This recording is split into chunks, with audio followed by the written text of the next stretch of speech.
Le Mans, samedi 27 novembre 2004. Yves Belluardo et sa compagne Martine Schild sont retrouvés sauvagement assassinés à leur domicile. Ils baignaient dans leur sang l'un et l'autre. Les crimes sont d'une extrême brutalité.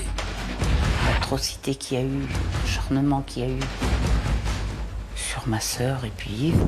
Qui a bien pu en vouloir à ce couple passionné de théâtre et qui ne semblait pas avoir d'ennemis? Faut-il chercher dans le passé des victimes? Une haine profonde qui a pu avoir mijoté dans la tête de quelqu'un depuis des années. Ou bien se plonger dans l'intimité de ce ménage, lié depuis plus de 20 ans. Ça n'allait pas très bien dans leur couple. La vente d'un terrain appartenant à Yves peut-elle être la cause du drame? Je comprends pas pourquoi il attire les convoitises, parce qu'il attire vraiment les convoitises. Peu de temps avant les meurtres, Yves avait des idées sombres. Il avait peur. Il était obsédé par la mort. 7 ans après les faits, les langues ne se sont toujours pas déliées. Les gens ont peur de parler, et même entre eux, même s'ils se connaissent bien, ils ont peur de parler de cette histoire. Retour sur un double homicide sanglant dont l'enquête peut encore aboutir.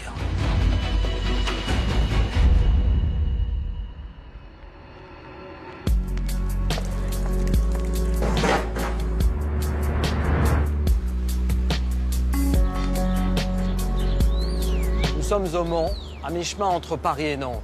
Une ville de 145 000 habitants, plus réputée pour ses courses automobiles et sa gastronomie que pour la violence de ses crimes de sang. Et pourtant, à quelques centaines de mètres d'ici, dans le quartier de l'Éventail, Yves Belluardo et Martine Schild ont été sauvagement assassinés chez eux dans la nuit du 26 novembre 2004. Malgré les recherches des policiers du SRPJ d'Angers, malgré les nombreuses pistes étudiées, l'assassin n'a toujours pas été identifié. Le double meurtre de l'Éventail reste à ce jour non élucidé. Nous allons donc revenir sur cette mystérieuse affaire dans ses moindres détails, examiner ces pistes une par une pour tenter d'y voir plus clair et recueillir peut-être de nouveaux témoignages qui permettraient enfin de résoudre l'énigme, car 7 ans après les faits, elle reste entière.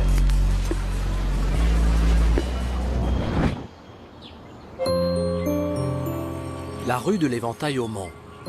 Une rue longue de plusieurs kilomètres qui part du centre-ville pour atteindre l'extérieur de la cité mancelle. Au numéro 43 vivent Yves Belluardo, un comédien de 66 ans, et sa compagne Martine Schild, professeure de français et comédienne amateur de 57 ans.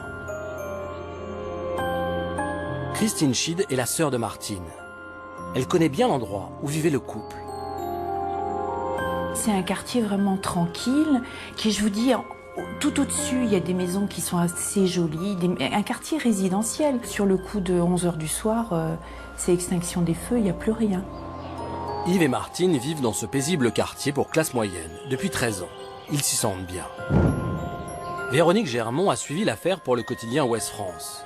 Elle nous livre son point de vue sur le couple. Ce ne sont pas des bourgeois du Mans, ce sont des artistes, des comédiens, voilà.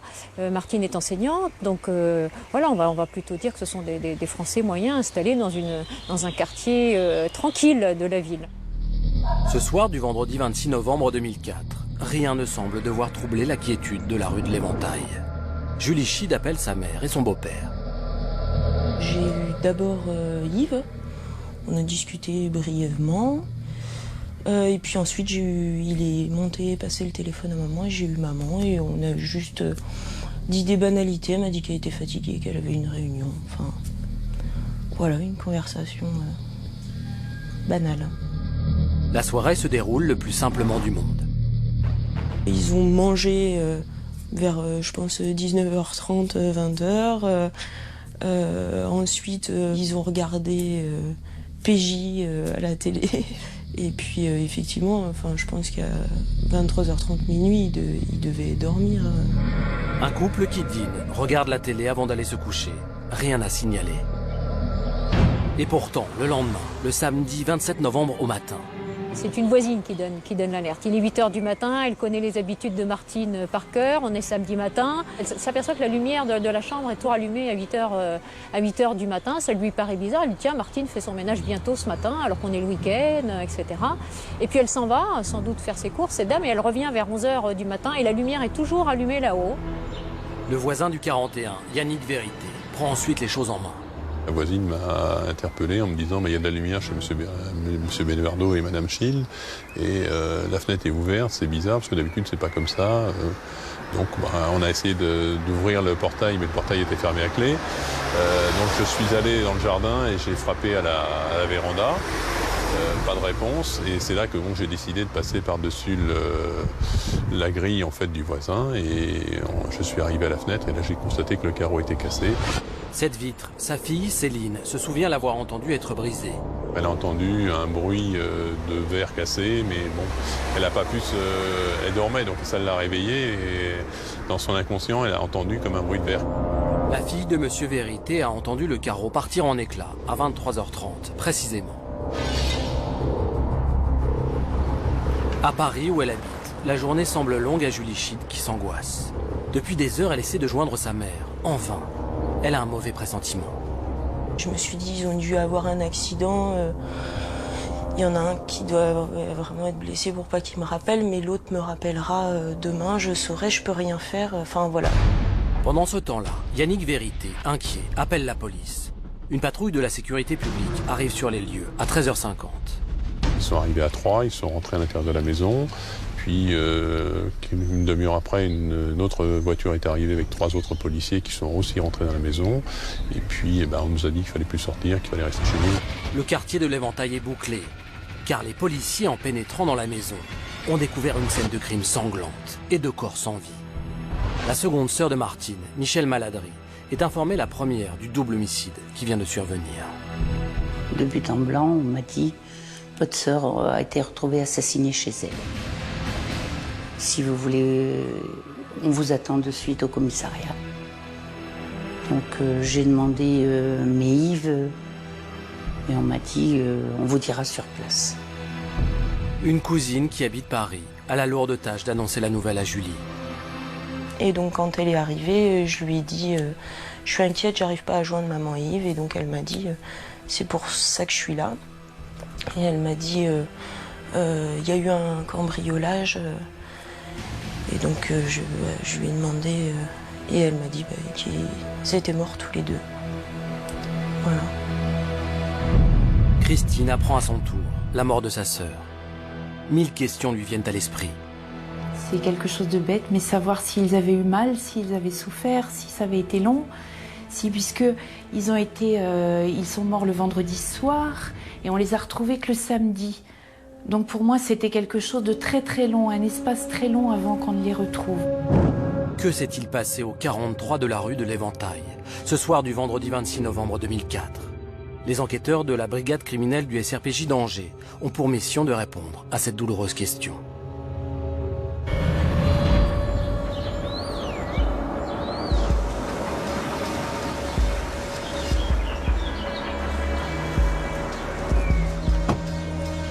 Nous sommes devant le 43 rue de l'Éventail, au Mans.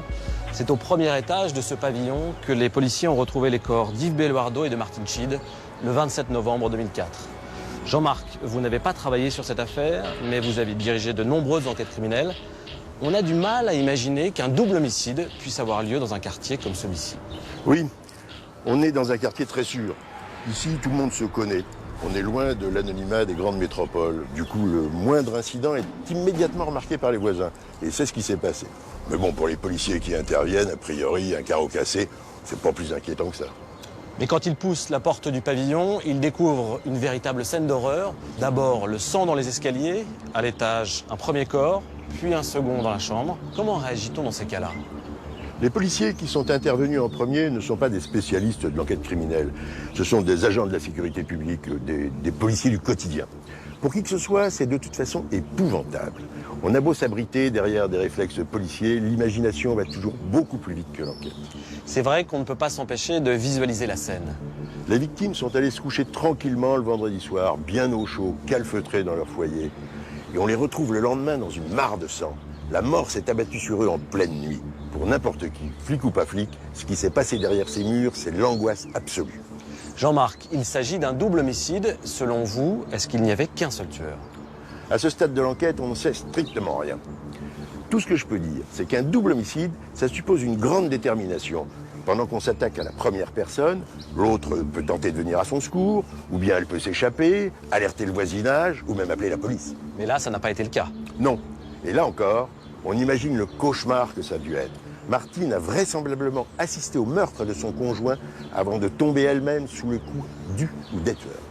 Un carreau cassé, un couple tué en pleine nuit. À quoi pense-t-on immédiatement quand on est policier?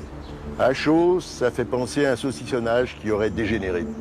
Vous savez, les malfaiteurs repèrent une cible, entrent en pleine nuit, surprennent les gens dans leur sommeil, les ligotent pour leur soutirer le code de leur carte bleue ou la cachette des bijoux. Et là, le couple aurait résisté, ce qui aurait conduit au drame. Yves Belluardo et Martine Schied ont-ils été les victimes d'un cambriolage qui aurait mal tourné? C'est la question que se posent immédiatement les enquêteurs. Une première observation des lieux va rapidement leur apporter une réponse. L'intrusion au domicile du couple s'est faite par l'avant de la maison. La personne donc est rentrée en brisant la vitre, elle est rentrée par le salon, elle est montée directement à l'étage. L'intrus a cassé le carreau en bas à droite de l'unique fenêtre du salon, la seule qui donne sur la rue. Alain Lox est un expert en sécurité, régulièrement sollicité par le tribunal de commerce du Mans. Il s'est rendu sur place pour nous livrer son sentiment sur la vulnérabilité de la maison et son attractivité éventuelle. On est dans un habitat disparate, avec une maison type bourgeoise sur la partie gauche, une maison plus simple mais qui semble plus neuve, et puis là une petite maison qui en apparence n'attire pas l'attention. La maison d'Yves et Martine n'est donc pas des plus tapes à l'œil. Gilles Cousin est réalisateur. Il a régulièrement travaillé avec Yves, son ami. Il se souvient du mode de vie du couple. Ils vivaient chichement, Yves et Martine. Il n'y avait pas de signe extérieur de richesse, leur maison était modeste. C'est pas quelqu'un qui vivait au-dessus de ses moyens, en tout cas, il ne laissait pas apparaître ça. Un détail essentiel saute immédiatement aux yeux d'Alain Lox. Défensivement, c'est la mieux protégée vis-à-vis de l'extérieur. Celle-ci ne l'est pas, celle-ci ne l'est pas, il y a une grille à côté mais il y a un portail qui se franchit sans danger. Et celle-ci, par sa façade, à moins de passer par le voisin, est protégée mécaniquement correctement. De plus, le portail était fermé à clé et la grille était hérissée de pics. Des obstacles qui normalement auraient dissuadé un cambrioleur. Notre expert a cependant une idée sur la façon dont l'intrus a pénétré dans la maison. Si on prend par le voisin, il faut installer des portails, prendre le risque d'être vu par le voisin, et puis là, bien évidemment, on peut pénétrer facilement, sans se blesser, par la façade avant. Une fois dans le jardinet, l'inconnu brise sans ménagement la vitre du salon. Elle n'est pas cassée proprement, elle est cassée par un coup de poing ou par un coup, enfin voilà. Elle est pas découpée, la vitre n'est pas découpée. C'est aberrant. Un professionnel, prenez tout simplement un petit diamant que vous trouvez n'importe quelle grande surface, découpez proprement sans faire de bruit et ouvrez la fenêtre. Ça, c'est la sauvagerie, ça. Et les volets étaient-ils fermés le soir des faits? Les volets fermaient pas vraiment de l'intérieur, donc ils sortaient fermer les volets et mettre une pierre devant. Juste derrière la grille, il y a des sortes de buissons, puis il y a un magnolia. Enfin voilà, on voit pas forcément que les volets ferment pas de l'intérieur. Faut regarder quand même. De toute façon, pour notre expert, ce n'est pas par la fenêtre que des pros seraient passés, mais par la porte. Bon, pour ce type de serrure, avec un cylindre européen en laiton, ça se fracture en une trentaine de secondes, tout simplement avec une clé à griffe. Vous cassez comme ça, à l'intérieur, il y a une toute petite partie de laiton qui cède, vous retirez le canon, vous avez un outil approprié qui reprend l'intérieur et vous ouvrez la porte, c'est silencieux. Ça, ce sont des professionnels de l'effraction qui font ça. D'autres éléments permettent d'exclure de manière définitive la piste du cambriolage qui vire au meurtre. A priori, rien n'a été volé, rien n'avait été même bousculé dans la maison. Martine avait une bague précieuse qui est restée, la bague précieuse est restée sur la table de nuit. Julie l'a récupérée, elle n'est pas partie. On exclut le cambriolage parce que en fait rien n'a disparu. Il y a des choses en évidence. Il y a un lecteur DVD tout neuf dans le salon. Il n'y a rien qui a disparu, rien n'a été bougé en plus. C'est désormais un fait acquis. Ce n'est pas parce qu'ils ont surpris des cambrioleurs qu'Yves Belluardo et Martine Schied ont été assassinés.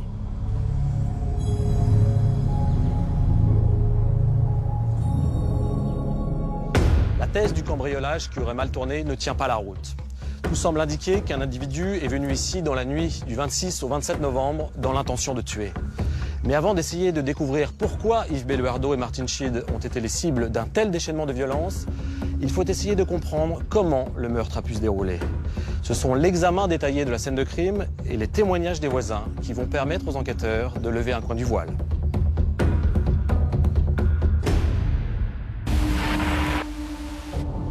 Dans le double homicide de la rue de l'Éventail, la scène de crime se constitue de la maison tout entière et de ses alentours.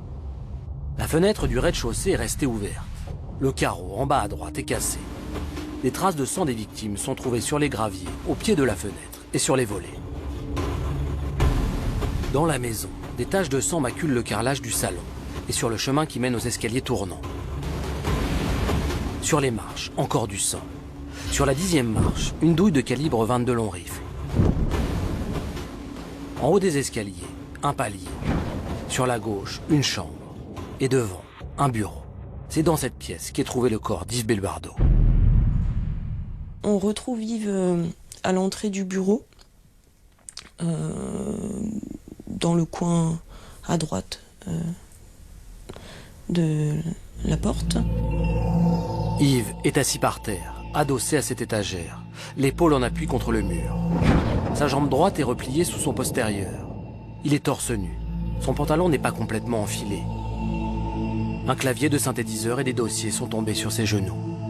Sa poitrine est couverte de sang, avec un amas coagulé au-dessus du cœur. Des bleus et des coupures sont visibles sur ses bras. Au centre de la pièce, une deuxième douille de 22 long rifle est retrouvée. Au fond du bureau, sur la gauche, se trouve la chambre à coucher du couple. C'est là qu'est découvert le corps de Martin Schied. On retrouve maman derrière la porte de la chambre, entre la porte et le petit bureau qu'il y avait dans la chambre. Le corps nu de la victime est en appui sur son bras et sa jambe gauche. Sa tête repose contre une petite table. Les premières constatations laissent envisager l'usage d'une arme blanche. Maman a été frappée d'abord, puis frappée avec le couteau. Ses lunettes brisées gisent à ses pieds. Le mur et la porte de la chambre sont tachés de sang, tout comme la couette sur le lit. C'est une scène de crime d'une très grande violence. C'est effectivement très violent, très rageur, voilà. Claude Bourdet, ami du couple, se souvient de ce que lui ont confié les policiers à l'époque. La CRPJ d'Angers est venue sur place. Ils m'ont simplement dit que c'était horrible. Ils disent jamais on a vu ça à ce point-là, la sauvagerie de coups de couteau sur les corps. Moi, ce qui apparaît de la base, c'est la violence, c'est la violence du crime. Alors ça, c'est quelque chose que je trouve très choquant. Sur place et aux abords de la maison, ni arme à feu, ni arme blanche n'ont été retrouvées.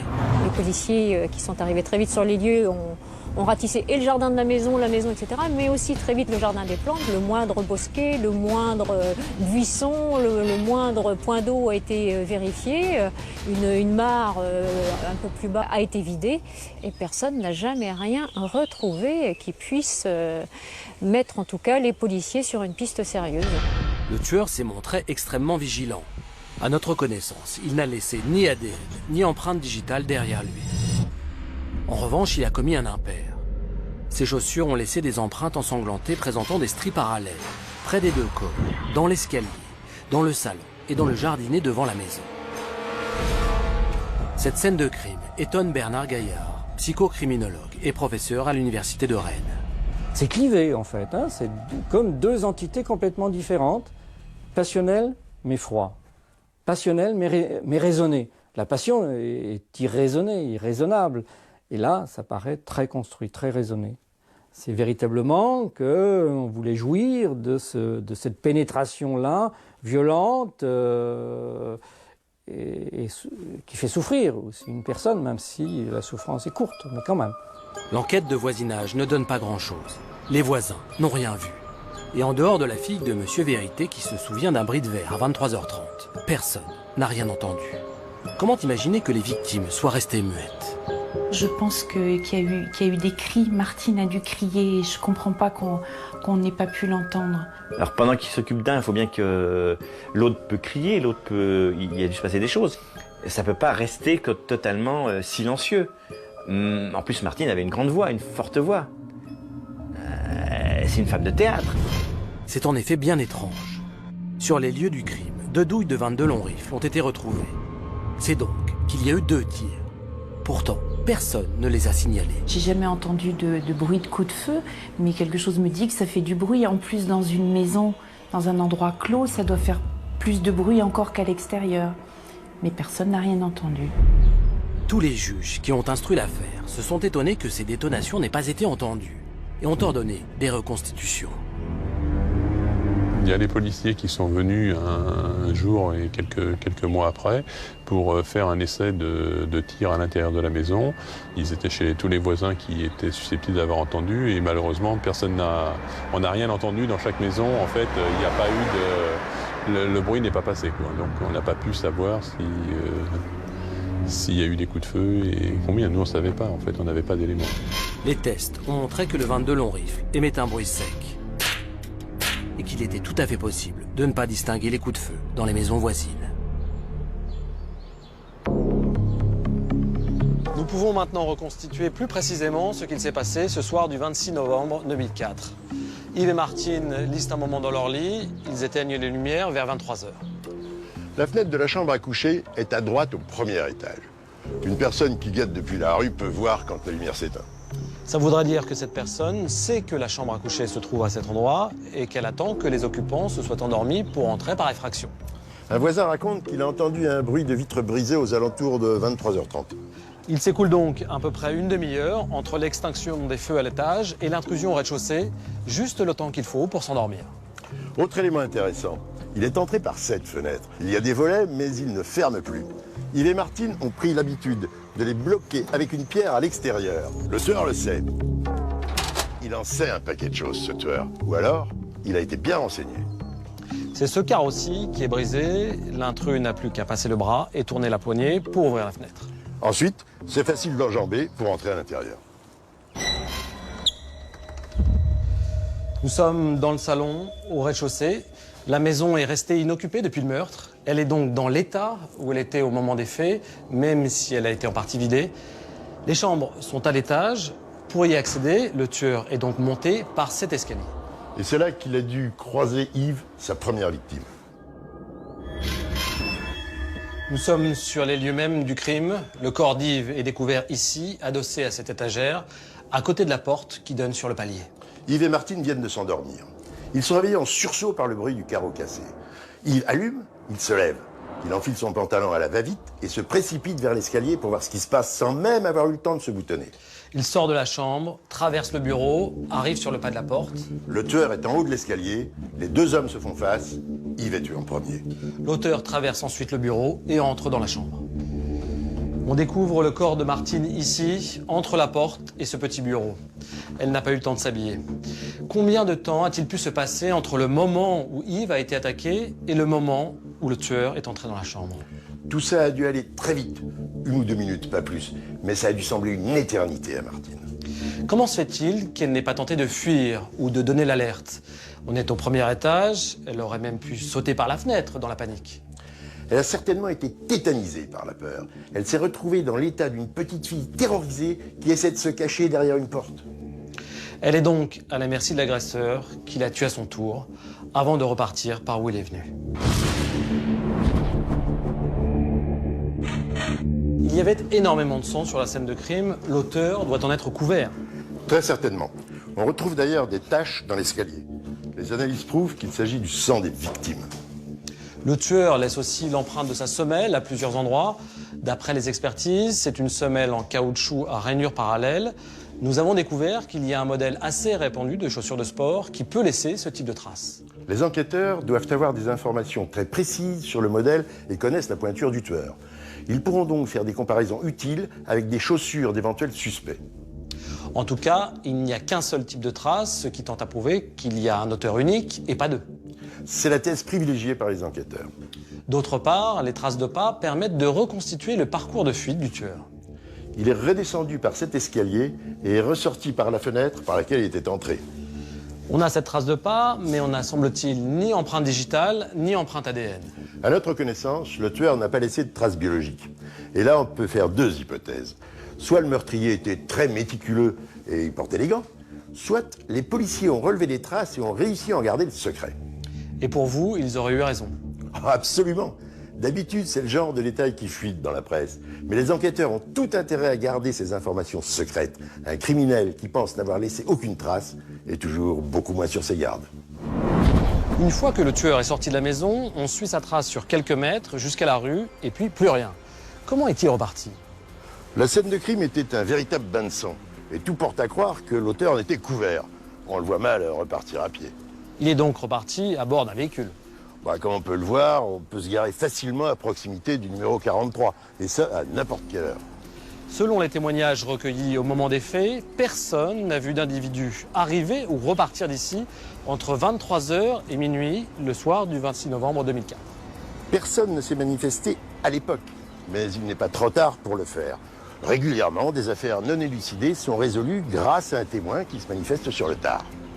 Est-ce qu'on peut l'espérer dans cette affaire? Oui. Un témoin qui n'avait pas voulu parler à la police à l'époque ou qui n'avait pas fait le rapprochement, quelqu'un a pu voir un individu rôder rue de l'Éventail le soir du meurtre ou dans les jours qui ont précédé. Quelqu'un a pu croiser sur la route un conducteur suspect. Enfin, le comportement de l'auteur lui-même a pu paraître suspect à son entourage dans les derniers jours de novembre 2004. Par exemple, il a pu tenter de nettoyer des vêtements maculés de sang, les brûler ou les jeter. Et enfin, il y a l'arme ou les armes du crime dont il a pu tenter de se débarrasser. Mais à ce stade de notre enquête, on en sait encore très peu sur les armes qui ont été utilisées. Comment Yves Belluardo et Martin Schied ont-ils été tués? Une question à laquelle l'autopsie et l'analyse balistique vont fournir des réponses.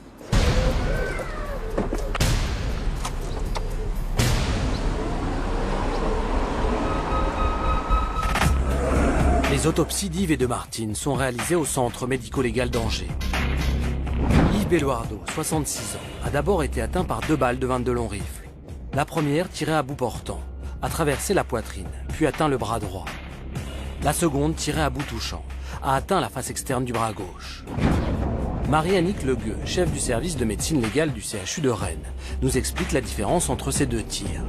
Un tir à bout portant, c'est un tir avec une certaine distance entre l'auteur et la victime. Un tir à bout touchant, c'est un tir quasi sur la peau. Ouais, ça touche. Les projectiles de 22 longs rifles sont très petits et doivent toucher des organes vitaux pour être mortels. Chez Yves, ils atteignent les bras et n'ont donc pas causé son décès. Les experts en balistique qui examinent les 2 douilles retrouvées sur la scène de crime pensent qu'elles auraient été tirées par un fusil à répétition manuelle de type TOS 78, une arme russe très courante en France. En plus des 2 tirs, Yves a reçu 11 coups de couteau. 9 ont frappé le thorax, dont 5 en plein cœur. Ils ont causé sa mort rapide. La lame est rentrée à travers la peau, les muscles, le péricarde et le cœur. On va avoir une hémorragie cataclysmique et puis la mort assez rapide, oui. Pour Alain Floquet, expert en balistique gestuelle, il ne faut pas forcément une dextérité hors norme pour placer 5 coups dans le cœur. On ne peut pas se tromper, si on a quelqu'un en face, dès qu'on donne un coup, il est dans l'axe, il touche dans l'axe. Donc très souvent, les coups mortels sont mortels parce qu'ils touchent le cœur, alors qu'en vérité, la personne n'a pas visé le cœur. Vous voyez, vous avez touché le cœur, vous l'avez fait exprès. C'est pas une évidence. Le cœur est souvent touché incidemment parce qu'il se trouve sur la trajectoire naturelle des coups portés. 2 coups de couteau ont atteint Yves dans le dos. Par ailleurs, il s'est débattu. Pour preuve, les 5 plaies de défense au poignet gauche. L'autopsie de Martin Schied, 57 ans, nous apprend que le tueur ne lui a pas tiré dessus. Pour la neutraliser, il l'a violemment frappée. Sa pommette droite est enfoncée. Elle a été poignardée à 13 reprises. 9 coups sur le haut de la poitrine, comme chez Yves, et 4 coups dans le dos. Ces plaies par arme blanche sont les causes de sa mort. Elle n'a par ailleurs pas subi de violence sexuelle. Les 2 victimes ont été tuées par la même arme. En effet, les plaies sur les 2 corps présentent de fortes similitudes. Elles mesurent toutes entre 2,5 et 3 cm de largeur.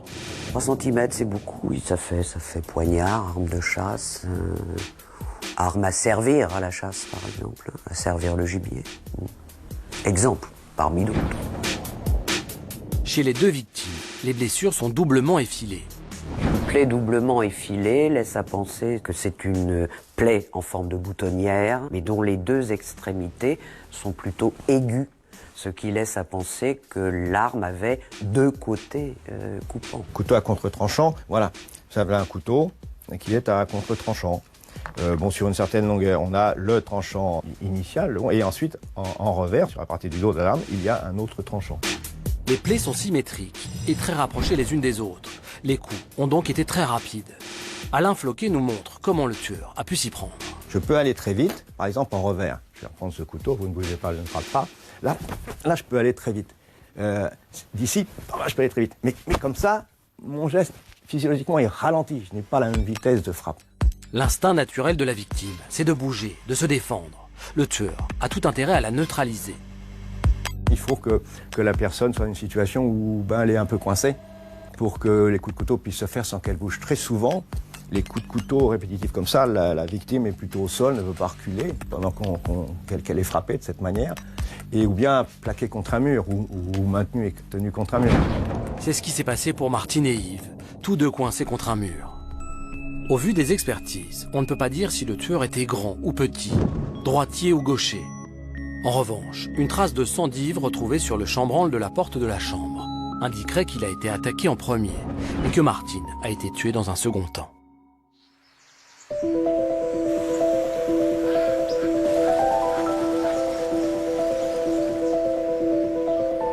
Jean-Marc, peut-on écarter l'hypothèse d'une querelle de couple qui aurait dégénéré et où l'un des deux conjoints aurait tué l'autre avant de se donner la mort? Des suicides maquillés en meurtre, c'est rare, mais ça existe. Je me souviens d'une femme découverte les mains attachées dans le dos et poignardée entre les omoplates. Eh bien, l'enquête a démontré qu'elle s'était attachée toute seule, qu'elle avait coincé le couteau à l'horizontale et qu'elle s'était poignardée elle-même. Mais là, ce serait quand même très compliqué. On n'a retrouvé ni arme à feu, ni couteau sur le lieu du crime. C'est vrai que faire disparaître les armes post-mortem, ça serait du jamais vu dans les annales de la PJ. Et puis enfin, il y a ces empreintes de pas qui indiquent sans aucun doute possible la présence d'un tueur.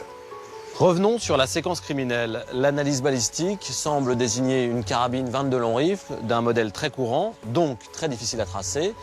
Pourquoi n'avoir tiré que 2 fois sur Yves? Les plaies de défense sur les avant-bras d'Yves prouvent qu'il y a eu un corps à corps avec son agresseur et qu'il s'est débattu. Yves n'a donc pas été paralysé par les tirs? Non, il était encore vigoureux. Dans la bagarre, il a peut-être désarmé son agresseur, qui du coup a dégainé son couteau de chasse pour l'achever. Martine, elle, n'a pas de plaie par balle. Elle a été battue avec une grande violence, puis poignardée à 13 reprises. Le tueur a utilisé le couteau qu'il avait gardé à la main pour s'attaquer à elle. Ce qui nous donne une indication. Même s'il sait tirer, il manierait plus naturellement l'arme blanche. Est-ce qu'il peut s'agir non pas d'un tueur, mais d'une tueuse? On ne peut pas le déterminer d'après la profondeur des coups. Avec une lame très affûtée, on n'a pas besoin d'une grande force physique pour infliger des blessures mortelles. En revanche, le scénario criminel fait intuitivement penser à un homme. La préparation minutieuse, le fait qu'il manie 2 armes et qu'il assume de s'attaquer à 2 personnes en même temps. Il y a un autre élément saisissant dans le mode opératoire, c'est la similitude des 2 meurtres. Le nombre d'impacts est exactement le même. Yves a reçu 2 balles et 11 coups de couteau et Martine 13 coups de couteau. On a vraiment l'impression d'avoir affaire à un tueur qui a des automatismes. Qu'est-ce que ça nous indique sur son profil? Reprenons les éléments dont on dispose. Premièrement, l'équipement. Carabine à répétition et couteau de survie. Deuxièmement, le mode opératoire. Préparation, rapidité d'exécution, tir d'immobilisation, puis utilisation de l'arme blanche en combat rapproché. Tout ça fait vraiment penser à une formation militaire, commando parachutiste ou légion étrangère. Est-ce qu'il peut s'agir d'un tueur professionnel qui aurait exécuté un contrat? Oui, ou de quelqu'un qui s'est tué et qui l'a fait pour son propre compte. En tout cas, l'homme qui est venu ici le soir du 26 novembre 2004 est venu dans un seul but, tuer. Il s'agit donc bien d'un assassinat, c'est-à-dire d'un meurtre avec préméditation. Mais si on peut affirmer avec une quasi-certitude que l'auteur est venu dans l'intention de tuer, il reste une question cruciale. Visait-il Yves et Martine ou bien seulement l'un des deux? Pour y répondre, les enquêteurs vont devoir dresser une double victimologie et tenter de percer les secrets de ce couple. Yves Belluardo est un enfant de la balle, fils d'immigrés italiens. Il grandit dans un quartier populaire d'Argenteuil, en banlieue parisienne, où il rencontre Thérèse Casa, sa première femme. Il y avait son père qui tenait qui était la vedette du coin et qui tenait une épicerie buvette. Il distribuait généreusement du lait, des œufs, beaucoup de choses. Et puis en même temps, il y avait les poivreaux de l'autre côté de la boutique qui se peintaient la gueule. Donc il y avait un petit peu le pire et le meilleur déjà dans cet endroit. Les Belluardo ne roulent pas sur l'or. Et pourtant, Thérèse se souvient de ce jeune artiste touche-à-tout, à qui l'on prédisait le meilleur. On était très amoureux, j'étais en admiration, il était très beau. C'était un type qui avait un avenir incroyable. Et puis, il se voyait déjà une grande vedette, et moi aussi d'ailleurs, ma famille aussi, tout le monde. Sa famille, ses amis, on le voyait vraiment formidable, sur un piédestal. Au début des années 60, il connaît un petit succès avec un disque, produit par les frères Barclay, qui atteint les premières places du hit parade. Il avait un rayonnement total, il était passionné de cinéma, de théâtre, il composait la musique, il faisait des chansons et tout ça. Et il vivait vraiment ça avec passion, il était vraiment dedans. Acteur, auteur, compositeur, sa carrière ne décolle jamais réellement. Au cinéma, Yves Belluardo est abonné aux petits rôles. Son ami, Gilles Cousin, reconnaît toutefois la force de cet homme volontaire et passionné, et dont la gueule et la gouaille ne laissaient pas indifférent. Et les gens qui le croisaient ne se rendaient pas compte de la force, de la force artistique, de la puissance artistique de ce mec. Tout le monde parlait de Yves avec une grande admiration, C'était à la fois le comédien, mais en même temps le second rôle, qui avait du talent. Il n'avait pas une bouille facile en plus, parce que je me rappelle un jour, j'avais besoin, je lui ai dit, il faudrait que tu te rases.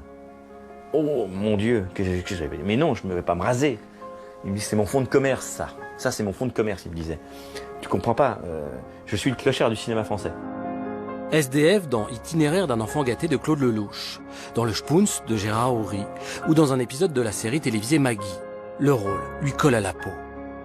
Gilles Cousin le fait jouer dans un autre registre, dans son film Rouget le braconnier. Yves prend la soutane pour l'occasion. Ses proches gardent le souvenir d'un homme franc du collier et très attachant. Jean-Pierre Maladry, son beau-frère, se souvient. Un bon vivant, c'est une personne qui aime bien, qui aimait bien vivre, bien manger, bien rigoler. Surtout quand on l'avait à sa table, oui, c'était toujours une fête, parce que si vous avez envie de rigoler, il n'y avait qu'à l'inviter. C'est sûr que pour mettre de l'ambiance dans un dîner, il n'y avait pas mieux. Martine Schied, la compagne d'Yves, est elle aussi issue d'un milieu plutôt modeste. Mes parents étaient un peu pigeons voyageurs, ils étaient boulangers-pâtissiers. Au bout de 5-6 ans au même endroit, ils partaient, ils allaient ailleurs. La famille s'installe au Mans, où grandissent leurs 3 filles. Martine y fait ses études. Elle devient professeure de français au collège Saint-Julien, un établissement privé catholique, où elle enseigne plus de 30 ans. Isora Lox était une élève de Martine. C'était une prof qui pouvait être très stricte, mais qui pouvait aussi être très vivante. Elle s'exprimait avec des grands gestes tout le temps. Elle avait un sourire jusque-là. Moi, j'adorais aller en cours avec elle parce qu'elle rendait vraiment le cours vivant. Julia R, elle, se souvient d'une prof, pas comme les autres. Elle faisait son théâtre en classe, en fait. Quelquefois, elle faisait son théâtre et donc nous, on s'en amusait, en fait. Ah, le théâtre. La grande passion de Martine, qu'elle partage avec Yves. Dès qu'elle en a l'occasion, la prof de français monte sur les planches ou fait de la figuration dans des films. Elle était plutôt timide, etc., mais sur scène, pas du tout. Martine Schied avait un charisme indéniable. Elle avait beaucoup de présence, ça c'est certain. Quand on la voyait, oui, je trouve qu'elle en imposait. Je trouvais que c'était une femme qui avait du chien, enfin, qui avait quelque chose que les autres n'ont pas. Et on ne rencontre pas souvent des profs comme ça atypiques. Je la vois en train de sourire. C'est toujours ça, quand je pense à elle, je la vois en train de sourire avec ses gestes comme ça. Le jeu, la scène, le théâtre sont le ciment du couple qu'elle forme avec Yves. Certes, ils ne sont pas de grandes vedettes, mais au Mans, ils ont une petite réputation. Yves et Martine sont bien connus au Mans du milieu culturel, on va dire, et donc aussi des élus, puisque forcément ils sont en représentation. Didier Barrault, médecin et ancien réalisateur, est à l'origine de la rencontre du couple. En 1983, il tourne un long métrage au château de Roche, dans la Sarthe. Une idylle naît. Ils ne tombent pas amoureux tout de suite, mais par contre, dans ce film, ils deviennent amoureux dans ce film. Donc c'est leur rencontre amoureuse cinématographique qui les rend ensuite amoureux. Voilà Yves, qui ne porte pas encore la barbe. Là, c'est Martine, période post-Babacool, du début des années 80. Ce qui lui a plu chez Yves, c'est le côté un peu sans attache. Voilà, moi je vais où me porte mon travail ou mon cœur ou mes valises. Le côté chaleureux, bon vivant d'Yves aussi a dû beaucoup lui plaire. Il a dû l'embarquer dans sa comédie. Quand il disait quelque chose de ma sœur devant elle, il lui disait toujours, il faisait toujours comme ça je m'en souviens ouvertement, chérie. Il lui disait toujours comme ça en riant. Yves et Martine ont chacun une fille quand ils se rencontrent. Julie du côté de Martine et Ève de celui d'Yves. Martine est sous le charme. On avait une relation assez fusionnelle parce que on avait quand même été 3 ans l'une en face de l'autre. Voilà, moi je suis fille unique et avant qu'elle rencontre Yves, on habitait, enfin on était toutes les deux. Et puis on a gardé un peu ça, même si Yves a fait beaucoup de bien et à un moment donné a amené un petit peu d'air là-dedans. Un couple harmonieux, malgré 2 caractères bien trempés. Ils avaient beaucoup de projets ensemble, même quand ils avaient des projets séparément. L'autre était toujours pas très loin derrière pour encourager, pour soutenir, pour conseiller. Alors je pense que Martine était un peu autoritaire, ça c'est sûr, mais que Yves aussi avait besoin d'être cadré quelque part, parce que ça partait dans tous les sens quand il s'y mettait. Ils sont restés ensemble parce que ça fonctionnait bien, le duo, et qu'ils étaient à l'aise là-dedans et que ça les rendait heureux, quoi. En dehors du couple, quand ils étaient sur scène ensemble, ils étaient heureux, ça fonctionnait très très bien. Si à la scène, le duo fonctionne très bien, Didier Barrault est en revanche beaucoup plus nuancé quant à la solidité du couple à la ville. À mes yeux, c'était pas un couple idéal, mais c'était un couple qui s'entendait bien parce que tous les deux se faisaient de la promotion. Au travers de cette... Ils ont joué pendant des années, tous les deux. Ils ont joué des petits scénarios à droite et à gauche. Et donc, c'était une façon de se promouvoir. Ils avaient besoin l'un de l'autre. Une façon pour se faire connaître, pour jouer ensemble. Ici, ils avaient besoin l'un de l'autre. Et ils s'autorisaient des tas de critiques l'un à l'autre. Mais des mots d'amour, j'en ai jamais entendu. Jamais entendu. Martine se plaint souvent qu'Yves accepte d'avaler des couleuvres pour exister professionnellement. On va dire que quand il y avait des étincelles, c'était souvent Martine qui reprochait à Yves d'être trop bon. Trop bon, trop con. Notamment quand il travaillait trop souvent gratuitement pour des copains. J'ai vu dans leur relation parfois un ton, il y avait un vrai rapport de force qui était lié au métier. Elle a été, c'est ce que je pense, elle a vécu par procuration le talent de Yves. La relation de couple d'Yves et Martine touchait peut-être à sa fin. La relation avait changé un peu. Je crois qu'ils avaient encore de l'affection l'un pour l'autre et voilà. Mais c'était moins. Je pense qu'ils se seraient séparés. Je pense aussi que ça n'allait pas très très bien dans leur couple actuellement. Alors est-ce que c'était la lassitude? Peut-être. Martine avait encore envie de vivre beaucoup de choses et je pense qu'effectivement, ils auraient pas... Je crois pas qu'ils auraient encore vécu très très longtemps ensemble, très proches. Nul ne peut dire s'ils auraient choisi de partir sur des chemins séparés. Un tueur a mis fin à leur histoire un soir de novembre 2004. À l'enterrement, ils sont nombreux à leur rendre hommage. Dans la foule des proches et des admirateurs, les élèves de Martine. Voilà, je me suis sentie vide. Ça nous a vraiment fait une cassure, comme si on était obligé d'un coup de passer dans l'âge adulte, de réaliser certaines choses. C'est une prof, les profs ne doivent pas nous manquer. On est content de s'en débarrasser. Là, moi j'ai ressenti un manque. Elle me manque toujours. Pour nous, elle n'a pas le droit de partir comme ça du jour au lendemain. Elle était je sais pas, c'est difficile à définir. Elle était hors norme. Hors norme.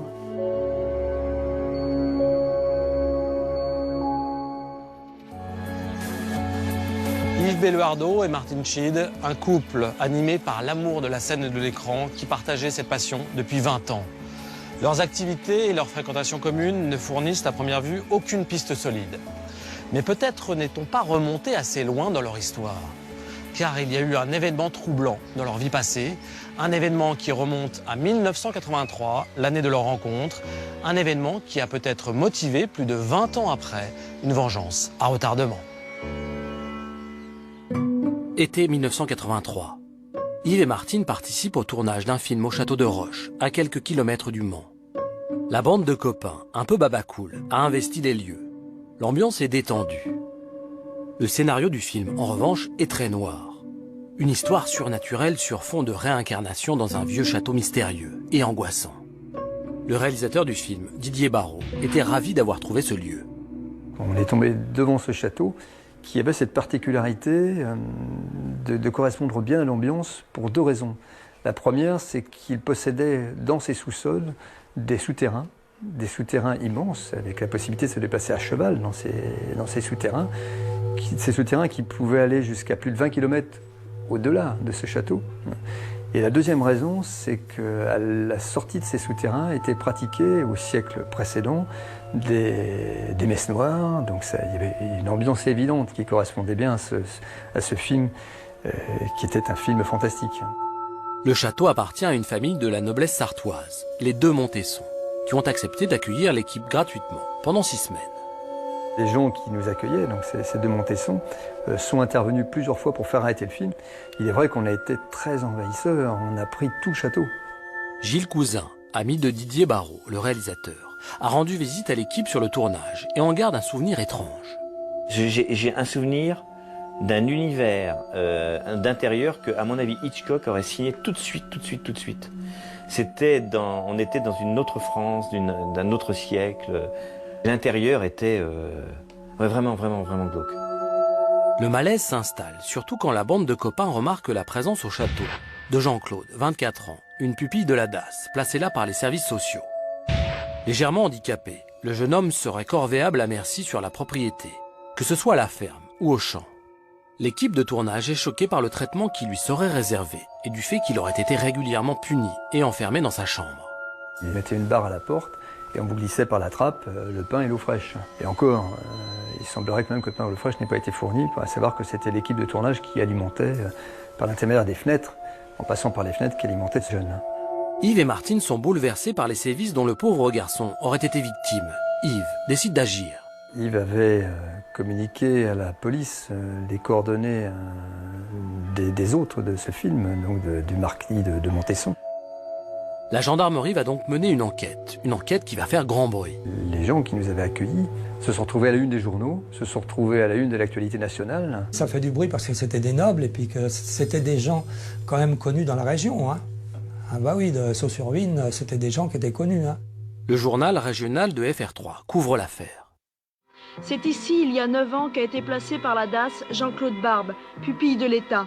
Il avait alors 16 ans. Mercredi, Jean-Claude s'est sauvé pour aller à l'hôtel d'abord, puis chez des amis qui l'ont amené à l'hôpital dans un état de délabrement physique total, couvert d'impétigo.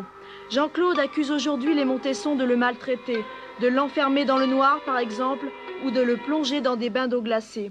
Il vous a accusé par exemple de l'avoir battu ou d'avoir lâché le chien sur lui, est-ce que c'est vrai? Non, le chien sur lui, c'était simplement pour l'empêcher, je ne l'ai jamais lâché sur lui, mais quand il s'enfuyait, je lui disais, tu fais attention parce que je lâche Pinot. Il participait aux travaux de la maison, est-ce qu'il était payé pour ça? Non. Et une enquête pourtant ouverte actuellement, ça vous fait pas peur? Écoutez, je crois avoir agi toujours justement avec lui. Les journalistes parviennent à recueillir le témoignage de Jean-Claude, la victime. Une fois, et pendant un mois, j'ai mangé que des pommes de terre. Pendant un mois. Et pour ça, pour me venger, j'ai pris de la crème. En cachette, je prends du pain, parfois des petites bricoles qui sur la table sans faire remarquer. Elle vous oblige à écrire sur un cahier comme quoi vous voliez de la nourriture, oui, pour avoir une preuve et la montrer à d'autres personnes. Oui. Yves et Martine ont été assassinés 21 ans après avoir dénoncé ces faits de mauvais traitement. Didier Barrault n'a pas pu s'empêcher de faire le lien entre les deux affaires et d'en parler aux policiers. C'est pas monsieur Tartampion, c'est pas monsieur Dupont, c'est monsieur de Montesson, je veux dire. Donc je me suis dit, pourquoi pas, une vengeance quelques années plus tard. Cette violence qui les a frappés tous les deux, c'est celle-ci qui m'a fait penser, moi, à cette histoire de ce film et à une haine profonde qui a pu avoir mijoté dans la tête de quelqu'un depuis des années. C'est ce qui a motivé pour moi d'intervenir auprès de la police et de leur signaler cette histoire. La piste est étudiée avec sérieux par les enquêteurs du SRPJ d'Angers. Ils procèdent à des auditions et font des vérifications. En 2004, au moment du double homicide, les Montesson sont des gens âgés. Le comte a largement dépassé les 70 ans. L'enquête a démontré qu'il n'avait rien à voir avec les meurtres de la rue de l'Éventail. La piste d'une vengeance ourdie depuis des années se referme.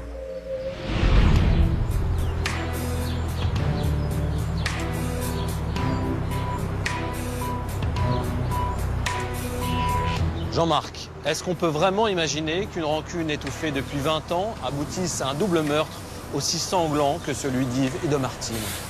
C'est très rare, mais c'est pas impossible. On dit souvent que la vengeance est un plat qui se mange froid. Il peut aussi se manger glacé. On a vu, au mois d'avril 2011 à Marseille, 2 frères abattre l'homme qui avait tué leur père. C'était une histoire vieille de 30 ans. Mais ces vengeances sont généralement le fait de voyous, c'est la culture de la vendetta. Là, il s'agit d'une famille noble. Faire les gros titres de la presse régionale pour maltraitance, être traîné dans la boue quand on a le sang bleu, c'est une véritable déchéance. Et ça peut susciter des rancœurs tenaces, se faire perdre la tête. Mais le comte et la comtesse dénoncés par Yves et Martine étaient très âgés au moment du meurtre en 2004. On peut éprouver le besoin de laver l'honneur familial avant de passer l'arme à gauche. Ce n'est pas leur âge qui les innocente, c'est l'enquête de police. La PJ d'Angers a bien fait d'étudier la piste avant de l'écarter. Mais rappelons que cette piste a été signalée par le témoignage d'un proche du couple. Preuve que c'est souvent par les témoignages qu'on peut réorienter, relancer une enquête. Pour les enquêteurs, la piste du château de Roche pouvait justifier qu'on s'en prenne à la fois à Yves et à Martine. Mais si on n'est pas venu pour tuer le couple, lequel des deux était alors visé? Commençons par Martine Schied. Y avait-il dans la vie de cette professeure de français discrète une zone d'ombre qui pourrait expliquer sa fin tragique? En poussant leurs investigations, les enquêteurs vont découvrir un secret qui, dans beaucoup d'affaires criminelles, peut se révéler être le mobile d'un meurtre. Le carnet d'adresse et l'emploi du temps de Martine Schied sont transparents et faciles à éplucher. Martine, elle est ancrée ici, et effectivement sa famille est là, voilà, donc sa vie est ici, elle est enseignante ici. Le cercle de ses amis est très vite circonscrit. Son entourage est rapidement entendu par la police. Maman avait un nombre d'amis restreint à qui elle disait tout, je crois, à peu près tout. Elle était peu secrète. Les enquêteurs s'intéressent à sa vie professionnelle, au collège Saint-Julien. N'y aurait-il pas une rivalité avec un autre professeur, un problème avec sa direction ou une tension avec un élève ou un ancien élève? Il y a des policiers qui sont venus, il y a des enquêteurs qui sont venus. Ils ont mené une enquête au collège, savoir comment... voilà, enfin une enquête banale, je ne sais pas trop comment ça se passe. Donc nous on a vu, oui, pendant une semaine, il y a eu régulièrement les enquêteurs dans le collège. Dans l'établissement, les collègues de la victime ont bien du mal à se souvenir d'un possible esclandre entre Martine et un collégien. Ses rapports avec les autres professeurs sont sans nuage et elle est appréciée de sa hiérarchie. Les policiers referment la piste professionnelle. Du côté des planches, tout semble aller pour le mieux. Pas de jalousie avec un autre acteur ou une actrice. Pas de problème avec un metteur en scène. Et puis moi le souvenir qui me vient, c'est cette dernière pièce où voilà, elle réalisait son projet, elle était heureuse, il y en avait d'autres derrière, elle devait le reprendre l'année suivante. Enfin voilà, elle était heureuse quoi. Rien dans la carrière de comédienne amateur de Martine ne semble pouvoir expliquer sa mort. Mais en fouillant sans relâche dans sa vie, les policiers font une découverte capitale pour l'enquête. L'audition de ses amis intimes, l'épluchage de ses appels téléphoniques et de son emploi du temps leur permettent de découvrir qu'elle avait un amant. J'avais un peu le soupçon que maman avait quelqu'un d'autre que Yves dans sa vie, donc je lui avais posé la question en fait quand elle était en visite à Paris et elle m'avait répondu oui. Voilà. Moi, elle m'en avait parlé, mais vraiment très très vaguement. Donc je n'en savais pas plus. Je savais de qui il s'agissait. Je savais que bon, ça lui avait changé. Ça avait, enfin, pas changé, mais je veux dire, elle était plus heureuse, quoi. L'homme a le même âge que Martine. Posé, il mène une vie très calme et n'a jamais eu de problème avec la justice. Yves était-il au courant de cette relation? Depuis combien de temps perdurait-elle? Elle avait cette personne dans sa vie depuis assez longtemps, plusieurs années. Elle m'avait pas donné l'impression que c'était une relation compliquée ou que moi je lui avais posé la question par rapport à Yves. Elle m'avait dit que voilà, il le savait peut-être, que voilà, ils en avaient pas parlé, mais que elle se cachait pas vraiment de ça, donc peut-être qu'il était au courant. Le double homicide de la rue de l'Éventail pourrait être un crime passionnel. L'amant est donc convoqué par les policiers d'Angers et placé en garde à vue. Il est abasourdi par ce qui lui arrive. Il a été entendu tout de suite après. Je crois que ce week-end-là, il était absent ou quelque chose comme ça. Ça a été rapidement évacué. Il y avait un alibi. Enfin voilà, il n'était juste pas là du tout, quoi. Plusieurs témoins attestent formellement de sa présence, à des kilomètres de là, au moment du double meurtre. La piste de l'amant n'est pas la bonne. La clé de l'énigme est ailleurs. Jean-Marc, les enquêteurs ont fouillé aussi loin qu'ils le pouvaient dans la vie de Martin Schied et n'ont rien trouvé qui puisse fournir un mobile sérieux à son assassinat. Non. Elle mène sa petite vie de prof dans un collège privé. La rivalité professionnelle, c'est vraiment pas crédible. Du côté des collégiens, l'établissement où elle enseigne n'est pas un repère de repris de justice, loin de là. Martin Schied n'a pas l'habitude, en plus, de brimer ses élèves. En 30 ans de carrière, on peut imaginer qu'elle ait pu tomber sur un cas particulièrement difficile, craquer et s'en faire un ennemi mortel. Les violences commises par des élèves à l'égard de leurs profs se banalisent, hélas. Mais en général, elles s'expriment à chaud, dans la classe ou à la sortie de l'établissement. Elles ne déclenchent pas un assassinat prémédité au domicile du professeur. Dans le cas de Martine, est-ce qu'on pouvait envisager le mobile passionnel? Oui, il faut toujours tout envisager. L'amant excédé d'attendre qu'elle quitte enfin Yves et qui décide de les supprimer tous les deux. Ou bien une femme jalouse de cette relation extra-conjugale. Mais la PJ d'Angers a enquêté sans complaisance et avec efficacité. La preuve, c'est qu'ils ont trouvé l'amant en question et qu'ils l'ont interrogé. Mais cet homme est innocent, il n'y a rien de ce côté-là. Si on n'en avait pas après Martine, et si, comme on l'a vu, le mobile du meurtre n'est pas non plus enfoui dans le passé du couple, il reste une possibilité. C'est Yves qui était visé. Mais qui se cache derrière le masque de ce comédien fort en gueule? Sait-on vraiment tout de la vie d'Yves Belluardo et sur les ennemis qu'il aurait pu se faire? Pour les enquêteurs, la personnalité d'Yves s'avère beaucoup plus compliquée à cerner que celle de Martine. Une vie plus difficile à retracer, des amitiés cloisonnées et éparses, mais surtout un caractère qui se révèle plus complexe que ne le laissaient entendre les premiers témoignages. Il était extrêmement jaloux. Très jaloux, terriblement jaloux. Et pour moi, ça ne me dérangeait pas trop parce que je pensais que ça faisait partie des rapports. J'avais vu ça ailleurs, donc je pensais que les rapports humains étaient comme ça. Cette jalousie maladive l'a parfois mené très loin, notamment quand Thérèse décide de le quitter. J'ai pris ma fille, j'ai trouvé un petit studio et je l'ai quitté pendant pas mal de temps. Et il était tellement malade et jaloux de cette séparation qu'il m'attendait sous le porche de l'immeuble où j'habitais avec un revolver. Julie, qui a grandi aux côtés d'Yves, reconnaît elle aussi qu'il ne maîtrisait pas toujours ses emportements. C'était quelqu'un aussi d'impulsif, qui pouvait se fâcher avec des gens en se fixant sur quelque chose tout d'un coup, rompre une relation de travail ou amicale assez soudainement pour l'autre partie, je pense, et assez durement. Le parcours du comédien est jalonné de ruptures. En 1996, sa longue amitié avec Didier Barrault prend fin. Didier demande à Yves de lui écrire une chanson pour le congrès national de SOS Médecins. Yves accepte, mais en veut plus. Il souhaite que Didier Barrault produise tout un album. J'accepte de produire cet album, et en 1996, cet album sort, à un nombre très très limité, ce qu'a du mal à admettre Yves, parce qu'au travers de cet album, il me reproche de ne pas l'avoir produit à la Barclay. En fait, il s'attendait à ce que je lui offre l'accès partout.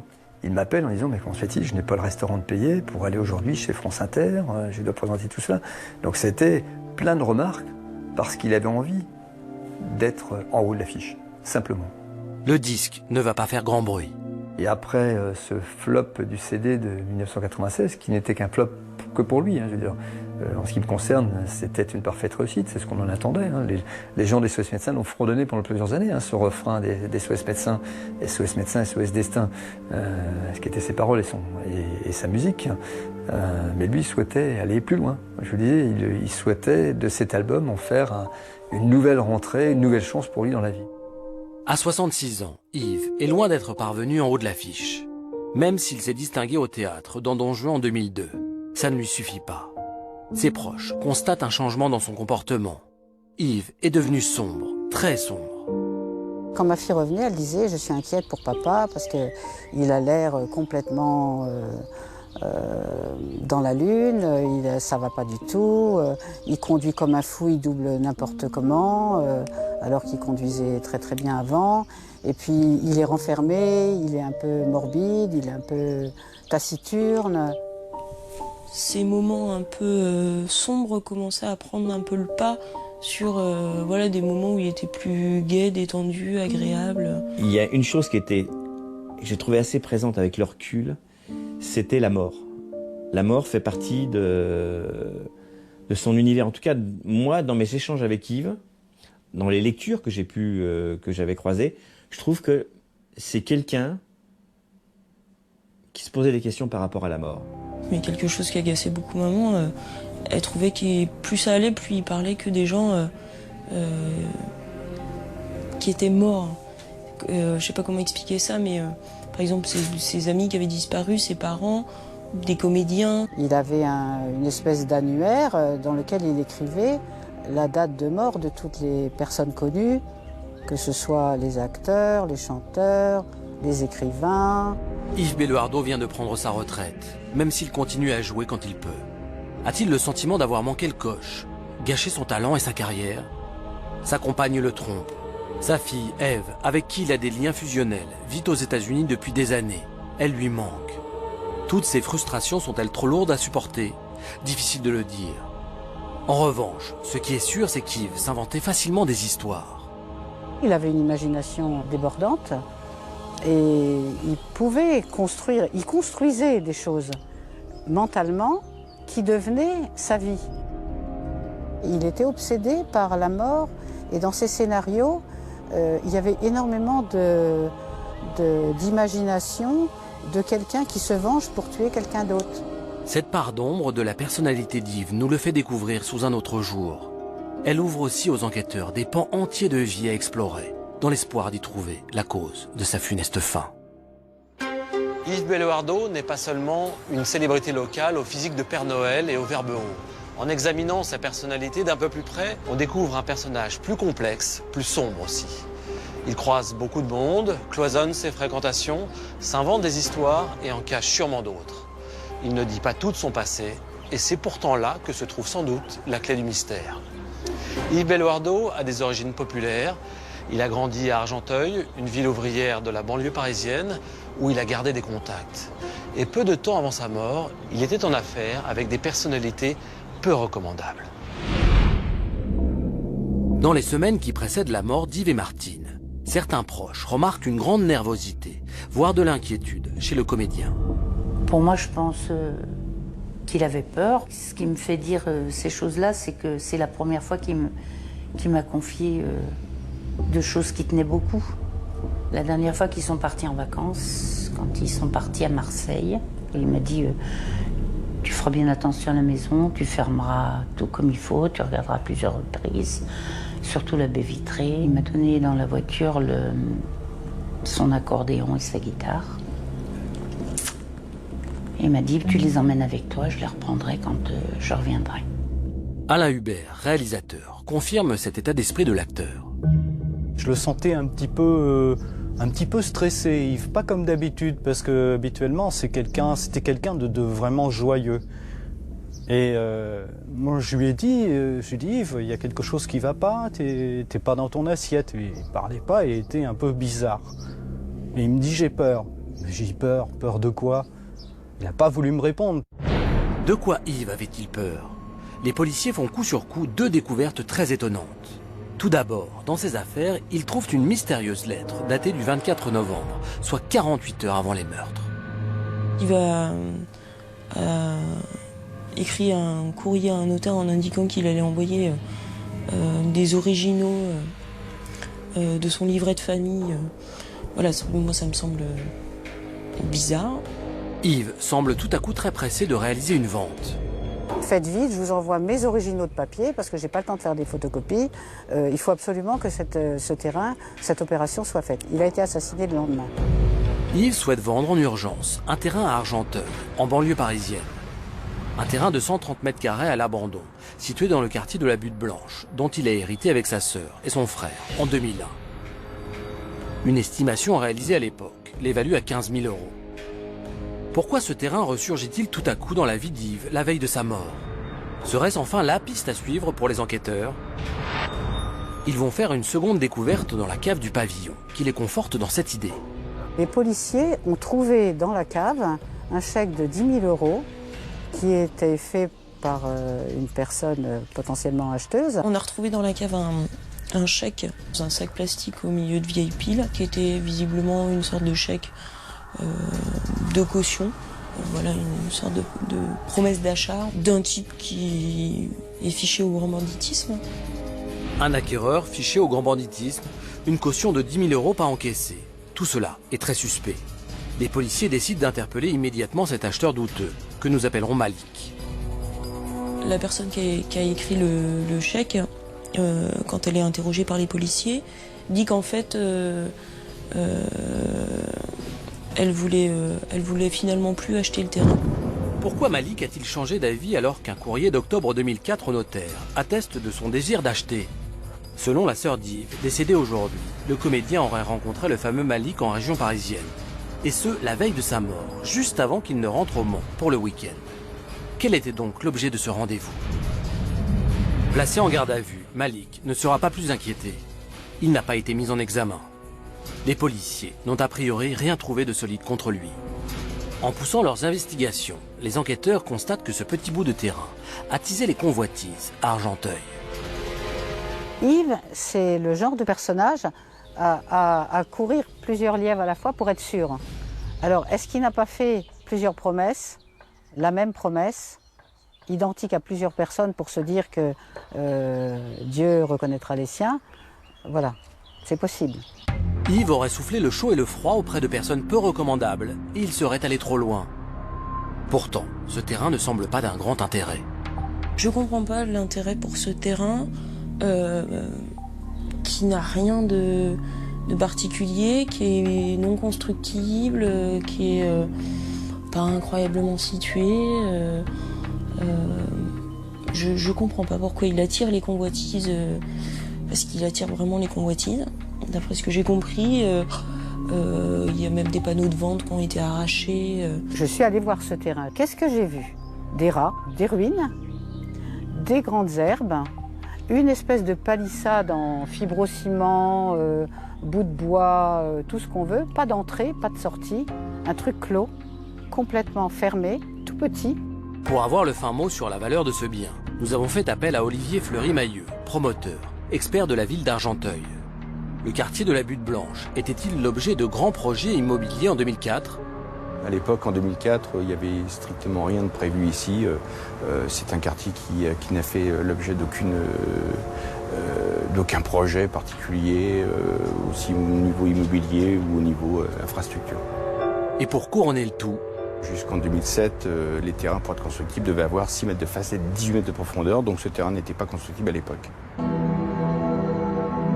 Un terrain de cette superficie-là, dans ce quartier-là, il n'a aucun enjeu financier, aucun. Tuer 2 personnes pour un terrain si petit et ne présentant aucun intérêt financier, cela paraît complètement disproportionné. Si le tueur est parisien, on ne comprend pas pourquoi il est venu tuer Yves au Mans. Il aurait été beaucoup plus facile pour le tueur d'éliminer Yves lorsqu'il est en tournée à Paris. Voilà, on peut imaginer que pour retrouver les traces d'un tueur à Paris, c'est beaucoup plus compliqué que de retrouver les traces d'un tueur au Mans. Donc ça paraît compliqué. Si jamais c'est à Yves effectivement qu'on en voulait, 10 coups de couteau pour tuer Martin Schied, je pense qu'il en fallait beaucoup moins. Et que pour moi, il y a eu autant d'acharnement sur l'un comme sur l'autre. Cette affaire de terrain d'Argenteuil, c'est une piste sérieuse. C'est même la piste la plus sérieuse qui est étudiée à la PJ d'Angers. Encore aujourd'hui, les enquêteurs y croient beaucoup. notamment cet acquéreur potentiel, le fameux Malik, qui était fiché au grand banditisme. On entend souvent l'expression, mais qu'est-ce que ça veut dire exactement? Aujourd'hui, avec les fichiers informatiques, ça ne veut plus dire grand-chose. Mais à l'époque où on faisait tout à la main, les services spécialisés tenaient un répertoire commun dans lequel on mettait tous les gens dangereux. C'était le bottin mondain du banditisme. En tout cas, si ce Malik a effectivement figuré dans ce fichier, ce n'est pas le genre d'oiseau à qui on peut promettre de vendre un terrain et se dédire au dernier moment. Et le Malik en question a été mis hors de cause. Ouais, en tout cas, ça prouve qu'Yves Belluardo n'avait pas que de bonnes fréquentations et que la vente de ce terrain représentait un certain enjeu, au moins localement. On peut vraiment préparer un meurtre aussi minutieusement et l'exécuter aussi froidement pour un terrain de 130 mètres carrés? Un terrain peut avoir une autre valeur que sa valeur foncière.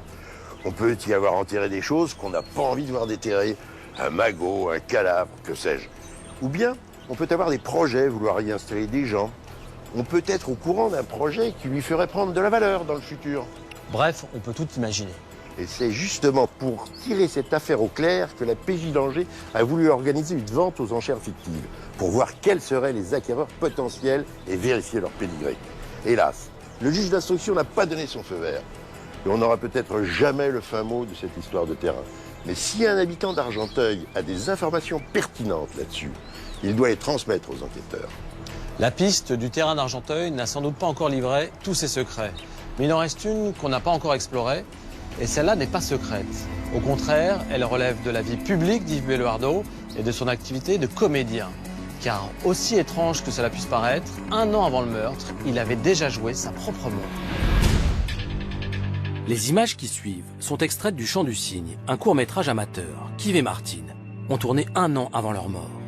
Rétrospectivement, les répliques de l'acteur font froid dans le dos. Vous n'avez quand même pas l'intention de me tuer. Alain Hubert était cadreur et monteur du film. Le film est très proche de la réalité par rapport à ce qui s'est passé. Quand on est un scénariste ou auteur, on écrit quelquefois des choses qui sont très proches de la réalité, où on perçoit les choses, où on les ressent. Là, en fin de compte, de ce qui a été écrit au niveau de l'histoire, c'est vrai que c'est assez troublant. Car dans ce court-métrage, Yves joue le rôle d'un acteur vieillissant, se retrouvant face à un cambrioleur qui pointe une arme sur lui. La mort est une chose redoutable quand elle s'en vient doucement, pas à pas. Mais un meurtre, pour ma carrière, quelle apothéose! Comment rêver meilleure sortie? Je ferai les gros titres des journaux. Je vois ça d'ici. Mystérieux assassinat d'un acteur célèbre. Ce serait bien. Vraiment digne de moi. Le réalisateur, les acteurs et les techniciens du Chant du Cygne sont entendus par la police. Je suis un acteur. Un grand acteur.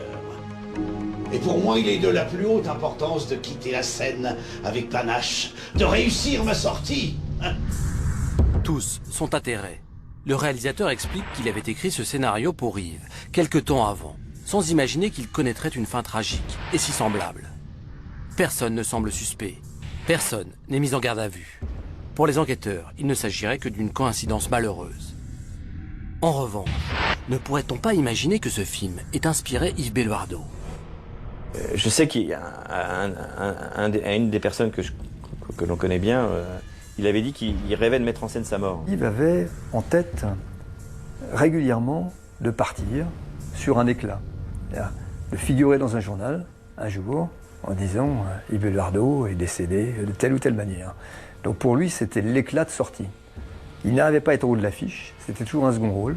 Donc un jour, sans doute, lui est venue cette idée de se faire connaître d'une autre manière. Et personnellement, il me l'avait dit, j'aimerais finir de cette façon-là. Non! Ne visez pas la tête pour les photos.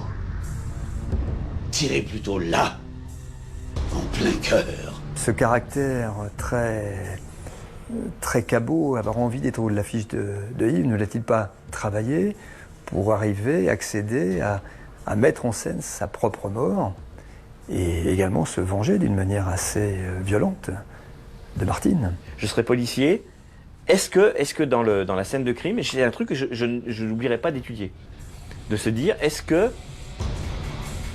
ça peut être une macabre mise en scène? C'est délirant, c'est totalement fou, mais c'est quelque chose qui m'a traversé l'esprit, oui. Qu'est-ce qui aurait pu pousser Yves à se lancer dans ce délire meurtrier? Son rôle d'acteur n'avait pas abouti, son rôle de musicien n'avait pas abouti. Il se donnait, il se faisait pas payer, donc il se dévalorisait au fur et à mesure du temps, il ne valait rien. Si on voulait faire appel à quelqu'un, et ça s'est vu dans les années qu'on suivit, si on voulait faire appel à quelqu'un de sérieux, on ne faisait pas appel à lui, parce qu'il ne valait rien. C'est-à-dire quand vous demandez rien, vous ne valez rien. Une question ahurissante se pose. N'a-t-il pas payé quelqu'un pour venir découper cette fenêtre? Je veux dire, n'y a-t-il pas eu quelqu'un d'autre qui, lui, n'était simplement que le salarié d'un scénario? Se dessine alors un macabre schéma. S'il y a un complice de sa mise en scène, c'est un complice très très très proche. C'est quelqu'un qui est assurément vit autour de nous aujourd'hui, qui pourrait être l'ami qui lui ferait ce cadeau qui est sans nom pour moi. Je n'imagine même pas. Pour Bernard Gaillard, psychocriminologue, un tel stratagème morbide ne relève pas forcément de la science-fiction. Alors chez des professionnels comme des acteurs de théâtre, on peut effectivement, pas d'emblée, mais petit à petit finalement, être... on n'est plus quelqu'un de la vie sociale, on devient un personnage de son roman ou de son théâtre. Et on va même mourir sur la scène. Et c'est vrai que ça fait penser à un beau scénario d'un crime idéalisé, idéal et parfait, où il y a 2 cadavres, mais il n'y a pas d'auteur. Donc ça reste de l'énigme et ayant construit ça, il sait aussi que forcément on va en parler encore après, on va en parler pendant de nombreuses années. Pour Julie, la fille de Martine, il est très difficile de l'envisager. Si cette piste était la bonne, voilà, c'est machiavélique, bizarre, enfin, c'est un peu, ça rajoute un pas dans le côté, dans l'horreur un peu. Quand on lui demande de se projeter dans cette hypothèse, la jeune femme en perd ses mots. C'est une question que, de toute façon, voilà, moi je peux difficilement vous répondre là-dessus parce que c'est voilà que je peux pas envisager ça, quoi. C'est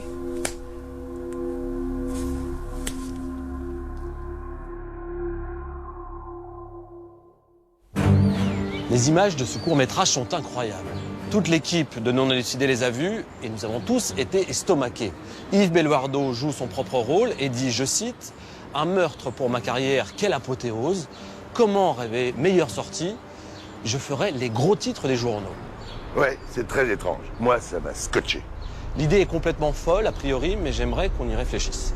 Est-ce que, selon vous, Jean-Marc, on peut envisager que le double meurtre de l'Éventail soit en fait un scénario imaginé par Yves Belluardo lui-même? Personnellement, j'ai jamais vu ça. Mais en Pologne, il y a eu un cas il y a 4 ans. Christian Bala, un écrivain, avait publié un roman inspiré d'une affaire réelle non élucidée. Dans son bouquin, il donnait des détails que seul le tueur pouvait connaître. Arrêté, il a fini par avouer le meurtre. Il avait voulu se faire un coup de pub tout en se vengeant d'un rival. Mais si Yves Belluardo a conçu le scénario de son propre assassinat, il n'a pas pu l'exécuter tout seul.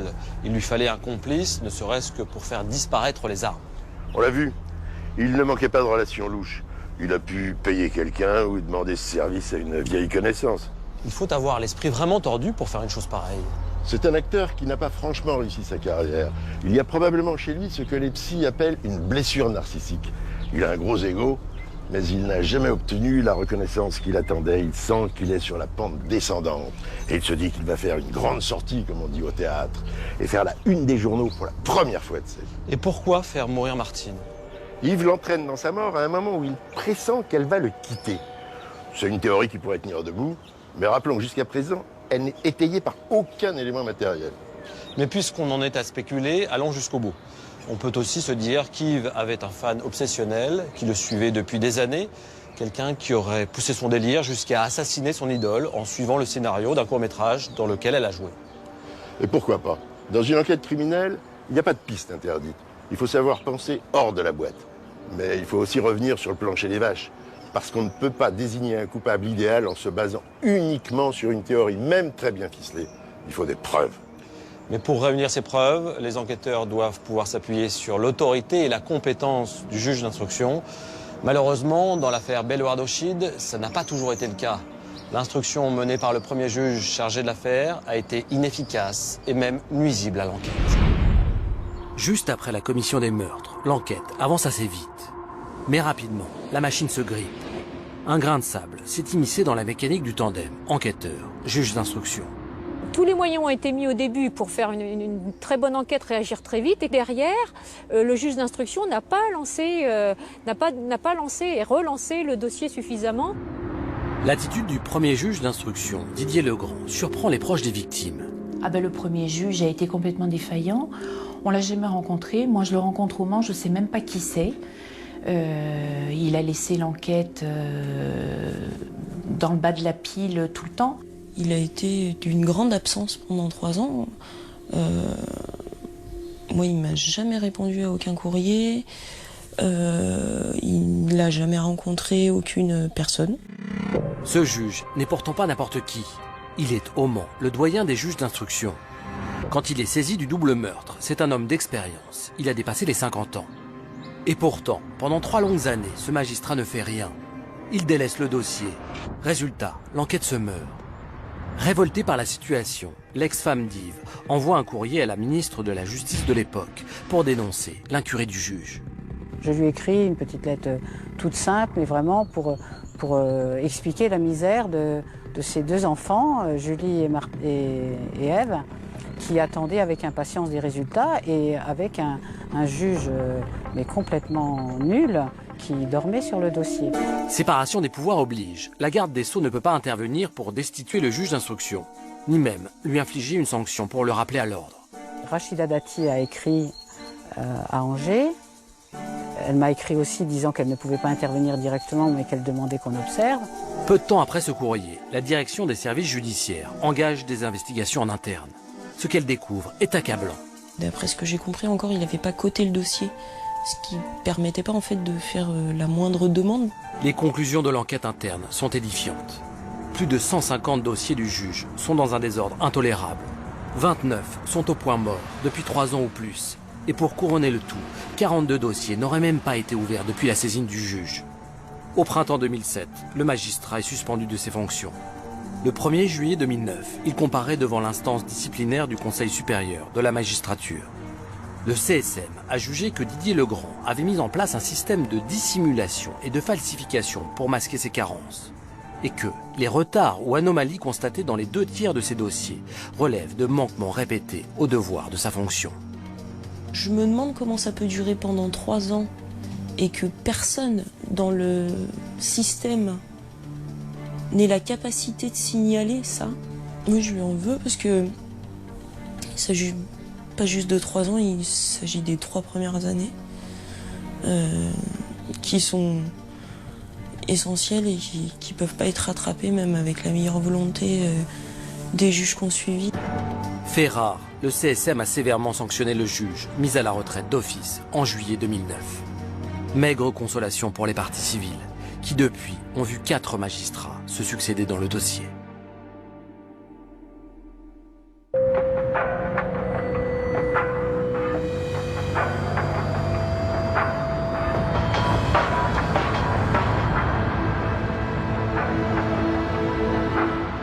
Jean-Marc, ce qu'on a entendu est assez consternant. À cause de l'incompétence d'un seul homme, les débuts de l'enquête ont été véritablement massacrés. Il faut bien comprendre que le juge d'instruction fournit aux enquêteurs les moyens légaux de travailler en délivrant les commissions rogatoires. S'il traîne des pieds ou s'il y a des tensions avec les enquêteurs, on ne peut plus rien faire. Il peut torpiller l'enquête purement et simplement. Est-ce que vous avez eu, dans votre carrière, à vous confronter à des juges difficiles? J'en ai croisé de toutes sortes. La plupart avec qui on pouvait travailler efficacement et bien. D'autres, plus rares heureusement, avec qui ça s'est très mal passé. Je me souviens que quand j'étais à l'Antigang, on avait arrêté 6 braqueurs qui avaient grièvement blessé 2 convoyeurs de fonds. L'arrestation était carrée. Les malfaiteurs étaient bons pour le trou. Mais pendant 4 ans, le magistrat n'a rien fait Il a laissé mourir le dossier et n'a jamais signé l'ordonnance de renvoi devant les assises. Les malfaiteurs ont fini par être libérés. Ça doit être très frustrant pour un enquêteur. Le mot est faible. On fait tout ce qu'on peut. On y met toute notre énergie. Mais si la machine judiciaire ne suit pas, ça sert à rien. C'est un exemple de dysfonctionnement parmi d'autres, mais il ne faut pas pour autant faire le procès des juges d'instruction. Non. J'ai fait toute ma carrière dans la police judiciaire et je suis convaincu que le juge d'instruction est absolument nécessaire au bon fonctionnement de la justice, d'une justice libre, indépendante et équitable. Pour revenir à l'affaire Belouardo Chide, un nouveau juge a été nommé en 2010. C'est le 4e depuis le début de l'enquête. Est-ce qu'après 6 ans, on peut rattraper le retard dans l'instruction d'une affaire qui a aussi mal démarré? Le nouveau juge et les enquêteurs qui travaillent avec lui ne le font pas dans les meilleures conditions, c'est sûr. Dans une enquête, le temps perdu ne se rattrape plus. Il y a des indices qu'on ne pourra plus recueillir, des expertises qu'on ne pourra plus demander. Mais je dis toujours, il n'est jamais trop tard, en particulier pour les témoignages. Il y a d'ailleurs des personnes que nous avons rencontrées au cours de nos recherches et qui se sont étonnées de ne pas avoir été interrogées par la police. Et c'est dommage, parce qu'elles auraient pu donner un éclairage intéressant aux enquêteurs, par exemple sur la personnalité des victimes ou sur leur entourage. Espérons que la diffusion de cette émission va susciter de nouveaux témoignages et donner un second souffle à cette enquête. Alors aujourd'hui, où en est-on exactement? Quelles sont les attentes, les espoirs des proches du couple? 7 ans après les meurtres, Julie, la fille de Martine, attend toujours des réponses. 7 ans déjà qu'Yves Belouardo et Martine Chide ont été assassinés. 7 ans que les policiers d'Angers mènent l'enquête. Certains proches s'étonnent de ne pas avoir été entendus. La police a-t-elle vraiment fait son travail? Elle crie partout qu'elle a interrogé des tas de gens. Or, elle ne m'a pas interrogé. Si quelqu'un a bien connu et a participé à la rencontre de ces 2 personnages, c'est bien moi. Il n'y a même pas eu une once de curiosité à mon égard. Et je vous en ai dit plus à vous maintenant que le coup de téléphone ou sur quelques banalités autour de Yves, quoi. Je dis, mais ils sont pas très curieux pour des flics, ils sont pas très curieux. Un tueur toujours non identifié et la peur qui s'installe. Qui a fréquenté Yves ou Martine peut dès demain se retrouver de la même manière trucidé. Les années passent inexorablement. Pour certains, il faut se résoudre à ne jamais connaître la vérité pour continuer à vivre. Si je vous donne vraiment mon sentiment profond, j'ai peur que ça reste une affaire dont on va pas trouver la solution. J'en ai peur. Hein. Au bout d'un moment, on est un peu obligé de travailler aussi avec l'idée que il est possible qu'il n'y ait pas de réponse jamais. C'est obligatoire quoi, de se mettre cette idée-là en tête parce que...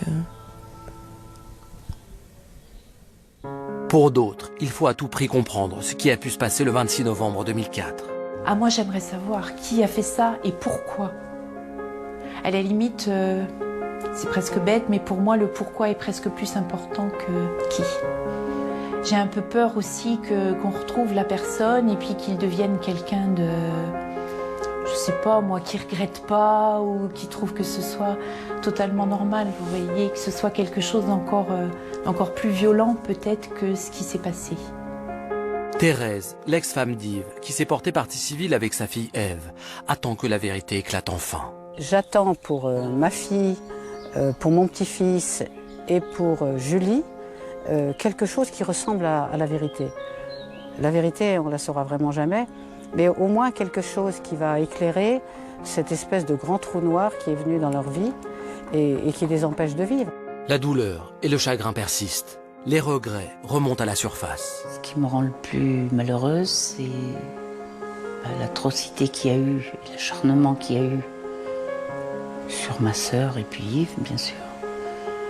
Et puis leur dire qu'ils ne sont plus là et que peut-être que tous les jours, je croise peut-être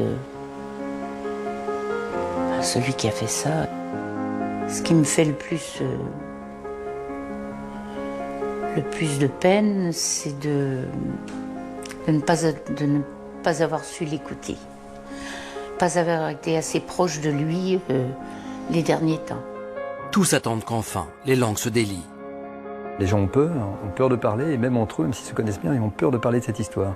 On a peur de l'inconnu, on a peur d'un éventuel assassin qui rôde et qui pourrait vous repérer et ensuite venir vous tuer. Donc il est évident que derrière, personne ne parle trop de cette histoire. Pourtant, un témoignage pourrait tout faire basculer. Quelqu'un a vu ou sait quelque chose et ne se rend pas compte de l'importance de ce qu'il a vu ou de ce qu'il sait, donc l'a pas encore dit, ou alors quelqu'un dans l'entourage du meurtrier va parler pour une raison X ou Y.